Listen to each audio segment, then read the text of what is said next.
Nestle is a company that could best be described as a natural resource extraction business. Most people probably associate the name Nestle with chocolate chip cookies, but for decades, they've been working to privatize water systems around the globe.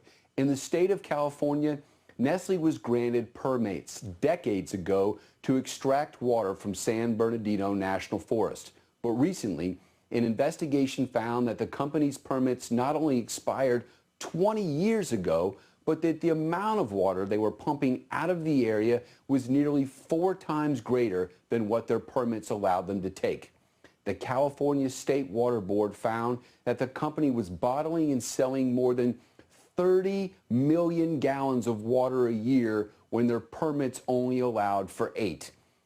Nestle has been pumping spring water out of the area since 1947, but rather than giving the company a massive fine or some other punishment for essentially stealing the water from one of the country's most drought-damaged areas of the U.S., the state has given them the opportunity to reapply for the permit so they can continue robbing the United States of its natural resources.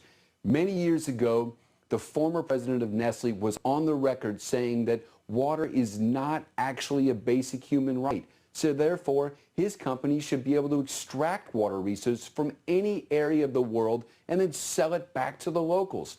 Nestle always seems to be ready to capitalize on tragedy. When reports came out about the deadly levels of lead in the water of residents of Flint, Michigan, Nestle announced they were going to increase their water extraction into Michigan, further starving residents of clean water. And in third world countries across the globe that are already suffering from resource scarcity, Nestle partners with corrupt government officials to extract water in areas where people are dying of thirst. And lawsuits in these instances show that the company has been used in forced child labor in some developing countries. So you probably shouldn't expect the company to do the right thing in California. Their history shows that they almost never do the right thing. And the worst part is that the government is going to continue bending over backwards for them, even if it means starving their own citizens of water. Mountains outside Los Angeles. This intricate maze of pipes collects and funnels tens of millions of gallons of water each year. It's the original source for Nestle's Arrowhead water, but the steep terrain covered in thick brush is only easily accessible by helicopter. Larry Lawrence, who manages this spring for Nestle Waters, brought us deep into the canyon. These are naturally flowing sources. We don't pump anything, we don't siphon anything, it just naturally flows in the pipe. Spring water collects in this tunnel and moves downhill through this pipeline. From the top of the pipeline to the very bottom is 7.2 miles.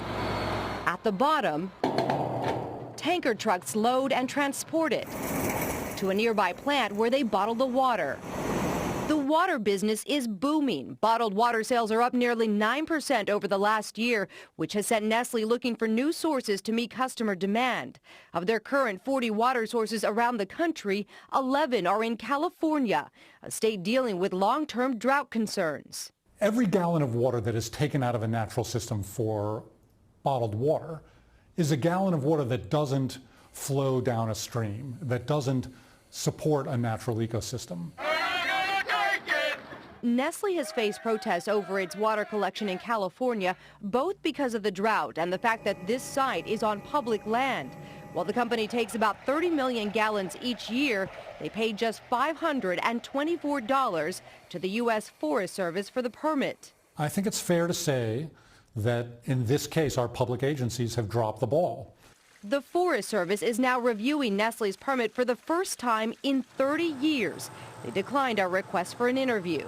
I don't think there's anybody, quite frankly, that outperforms. Nelson Switzer is Nestle Waters' Chief Sustainability Officer. Some people would say, this is the people's water.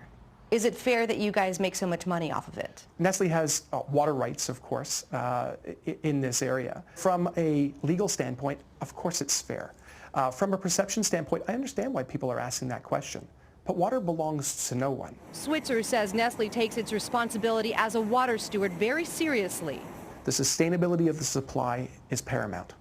And that if our activities were to compromise the sustainability of that supply, we would stop operating. I hope people remember that water itself is a renewable resource. As long as that is managed properly, that system will be renewable forever. It may be renewable, but as long as companies like Nestle make a profit off it, the debate over public natural resources will continue. For CBS This Morning, Mireya Villarreal in the San Bernardino Mountains.